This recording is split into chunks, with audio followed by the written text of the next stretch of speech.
This morning, I was totally ready to have a nice chill morning, maybe get some writing done, maybe edit the video that I recorded last week about what I wanted to see in the April patch notes. And the devs had the poor taste to go ahead and release what they're going to be putting into the April patch notes.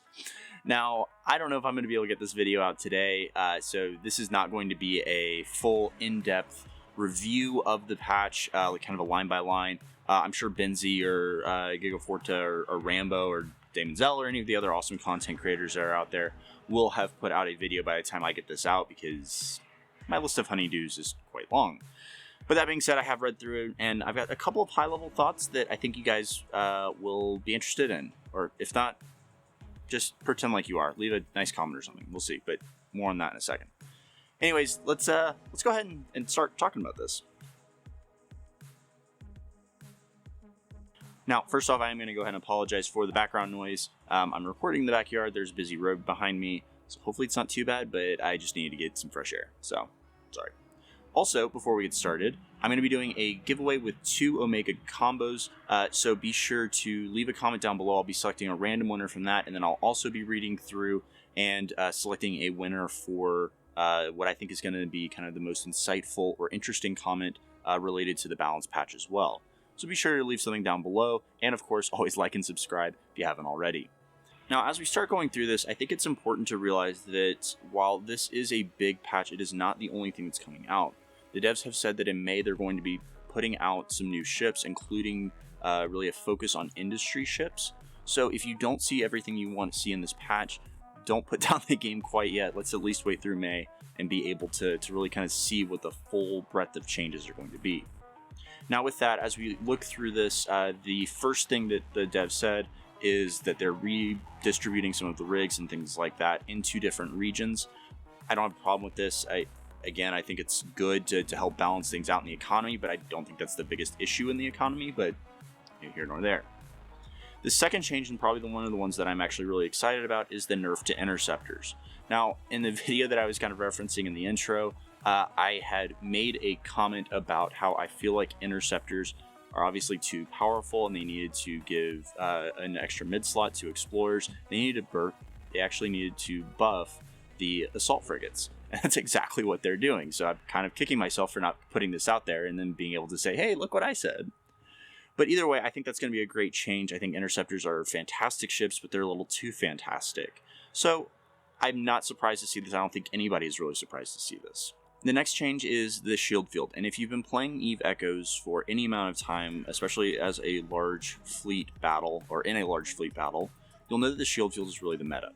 You're able to put a bunch of ships under here, it doesn't matter how many, you don't have to be in the same fleet, anything like that, and the resistances for those shield field ships are so incredibly powerful that there's really no other way to play. Now, drones have started to be a little bit more impactful with this, and we'll talk about that in just a minute, because that's another one that's going to kind of fit in here. But devs have basically said that they're going to do 2 things. One is that they're going to make it so that you are reducing the resistances to the shield field, which is, I think, good and necessary. The other one is that you are actually going to see that you are not able to warp out while the shield field is active, basically creating an interdiction bubble, and you will have a reduction in the speed of guarding ships will be reduced when the shield field is active, meaning that you're going to be slower and you're not going to be able to warp out. So this is going to be really interesting, because if you're just impacting friendly ships, that makes sense, but if you've basically turned the guardian bubbles into interdiction bubbles, that feels like a miss. So I think that it's only going to be for allied ships, but I could be wrong. Either way, I think it's going to be a huge change to the meta, and one that is going to be really interesting to see how it plays out for large alliances and large fleets. The other piece of this that I'm going to go ahead and talk about, it is mentioned later, they did say that they're basically giving ships a high slot that can be a clear drones off the field button. I'm kind of picturing this like the EM Pulse, or like the spell that Harry casts in Goblet of Fire when he's underwater and there's like all these little like octopus squid things attacking him, and then he just like does something and they go, you know, like that's kind of what I'm picturing here. I don't particularly like this. I think it's kind of a lazy way for the devs to address the serviceability issues, but that's where we're at. Now, in terms of the next thing, and I think what's probably going to impact a lot of people, it sounds like they are trying to nerf the high-sec island meta. And I'm going to be honest, I think this is a bit of a miss, because I agree that high-sec islands are a problem. High-sec should not be more profitable than null-sec, but for them to basically say that what they're going to do is limit the number of encounters that you can do per day feels like it's not addressing the problem. What they're saying here is that if you have an alpha clone, you can only do you can't do more than 40 encounters per day, and if you are an omega clone, you can't do more than 50. Well, that's fine, but like I have 2 characters that I run these with, and so I can still do 100 encounters a day. It just feels like it's not really fixing the issue. I think that instead what they should be doing is making it so that the encounters have a wider radius to spawn from, so that you can still go through low sec, because let's be honest, there's no danger in traveling through low sec. It's just if you're actually trying to do an encounter in low sec. But again, maybe that's just me.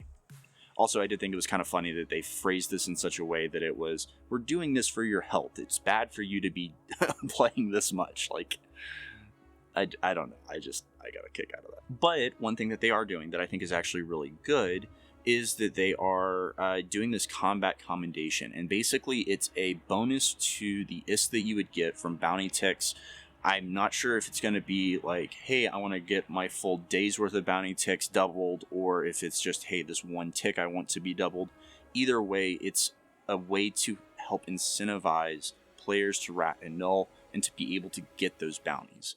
Now, as of right now, it seems like it's going to be for all bounties, which would kind of defeat the purpose of the whole, like, we're going to nerf high-sec islands, if that's in fact what they're trying to do. And I think that there could be an issue here where we are seeing a bit of an inflation if we're basically giving everybody an extra 200 million ISK for these bounties. Obviously, that's going to create an extra demand because people will have more money, blah, blah, blah. But I don't think it's any worse than the high-sec islands. Overall, I think it's going to be better because especially if you're getting bonuses and those are calculated in here from corporate structures, then again, it gets more people in null and creates more content, which I think is ultimately what they want. There are going to be a bunch of smaller buffs to different ships. Basically, they said that they're going to be, changing a couple of things here, but they're going to be putting out more of the micro balances and all of that in the coming days and weeks. The next thing that was really discussed is the armor versus shields debate. I don't necessarily know that this one again kind of hit the mark. It feels like they are trying to make things stronger by increasing the resistances for some of these while making the difference between the low meta level and the high meta level a lot more pronounced, it sounds like. I don't have a problem with this. I think it kind of misses the mark because the issue is not that the meta level 8s are closer to the meta level 11s or whatever it is. I don't know. It feels like a bit of a miss. I'll be interested to see if they up the difference between a C type and a B type. I think that could be really interesting because it would create a bit of a demand for those B type mods and start getting people to start making those. But if it's just a difference between the Dead Space C types and the whatever the meta level 8, the next highest ones are, I don't think it's going to be that big of a difference. So that's really it. There were some other things around specific buffs to, industry and all of that. There are going to be a lot of changes again coming in May. So I think that overall, it's probably not going to be that impactful right now. But I think in May, we will start to see a lot more of those types of changes. Now, the other thing to be aware of is that they are going to be opening up a test server on April 9th, as well as having a feedback form for players to submit feedback on what they think of the balance changes themselves. So I'd mark your calendars, make sure that you're getting stuff in. I'd highly recommend getting ships to Tama if you want to do PvP. I would wait until the test server opens and then just YOLO it so that people aren't getting lost or losing ships in transit. But I would be looking at Tama as kind of the testing ground. That was what happened in the last test server. So I would definitely get some stuff there if you want to test things out. The other thing is that when you are testing things out, make sure that you are actually submitting feedback on what feels overpowered, what feels right, so the devs can see that and they can actually get our feedback and our voice in making some of these final changes. But that's it for today, guys. I hope you guys enjoyed this. I've got to go start hanging pictures and doing some other fun honey-dos. But hopefully I'll see you guys out in space. And until next time, fly safe.